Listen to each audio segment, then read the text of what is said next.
வணக்கம். நான் உங்களின் அன்பு சகோதரி மாலதி பாலன். இன்றைய தினம் தந்தை பெரியாரை பற்றிய வரலாற்றை பார்ப்போம். 20ஆம் நூற்றாண்டில் ஏறத்தாழ அரை நூற்றாண்டு காலம் தமிழக அரசியல் வானில் ஒளிமிகு நட்சத்திரமாய் பிரகாசித்தவர். பகுத்தறிவு பகலவன் என்று அனைவராலும் அழைக்கப்படுபவர் பெரியார் ஈவேரா. திருப்பங்கள் நிறைந்த அவருடைய வாழ்க்கை தமிழக அரசியல் வரலாற்றுடன் பின்னி பிணைந்தது ஆகும். பெரியாரின் தந்தை பெயர் வெங்கடநாயக்கர், தாயார் பெயர் சின்னத்தாயம்மாள். ஈரோட்டில் வாழ்ந்த இவர்கள் வறுமையின் கோரப்பிடியில் சிக்கி தவித்தனர். கூலி வேலை செய்து பிழைத்தனர். வெங்கடநாயக்கர் கடும் உழைப்பாளி. வாடகைக்கு வண்டி ஓட்டினார். பிறகு சிறு மளிகை கடை வைத்தார். சின்னத்தாயம்மாளும் சும்மா இருக்கவில்லை. வீட்டில் ஆள் வைத்து நெல் குத்தி அரிசி வியாபாரம் செய்து வந்தார். கடும் உழைப்பு வீண் போகவில்லை.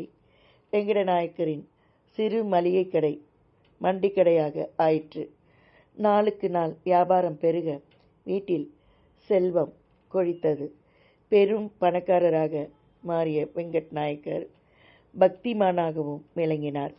1877ஆம் ஆண்டு செப்டம்பர் 28ஆம் தேதி இந்த தம்பதிகளுக்கு ஈவேரா கிருஷ்ணசாமி, அதாவது ஈவேகி சம்பத்தின் தந்தை பிறந்தார். 2 ஆண்டுகளுக்கு பின் 1879ஆம் ஆண்டு செப்டம்பர் 17ஆம் தேதி ஈவே ராமசாமி பிறந்தார். 2 ஆண்டுகளுக்கு பின் பொன்னுத்தாயம்மாளும் இவருக்கு 10 ஆண்டுகளுக்கு பின் கண்ணம்மாளும் பிறந்தனர்.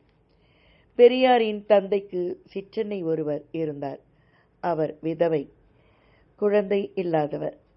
எனவே ராமசாமியை, அதாவது பெரியாரை, தனக்கு தத்து பிள்ளையாக கொடுக்கும்படி கேட்டுக்கொண்டார்.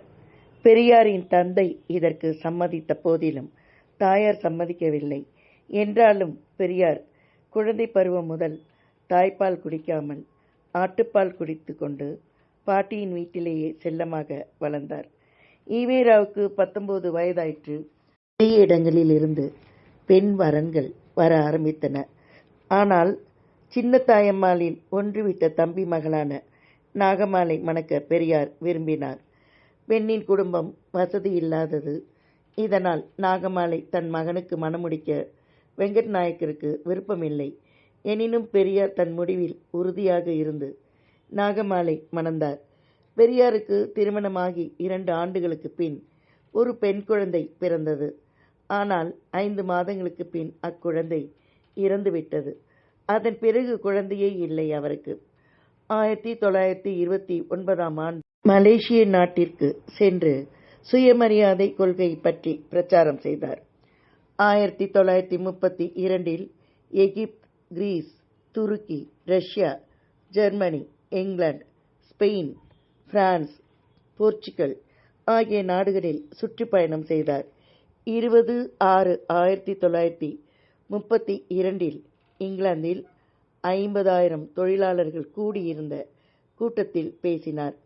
11/11/1932இல் ஐரோப்பிய சுற்றுப்பயணத்தை முடித்துக்கொண்டு ஈரோடு திரும்பினார். 34 ஆண்டுகள் பெரியாருடன் இல்லற வாழ்வு நடத்திய நாகம்மையார் 11/5/1933இல் மரணமடைந்தார். 1937இல் கட்டாய இந்தியை எதிர்த்து போராட்டம் நடத்தினார் ஈவேரா. அவருக்கு 2 ஆண்டுகள் கடுங்காவல் தண்டனை விதிக்கப்பட்டது. இதன் தொடர்ச்சியை அடுத்த பதிவில் பார்க்கலாம். நன்றியுடன் உங்களின் அன்பு சகோதரி மாலதி பாலன்.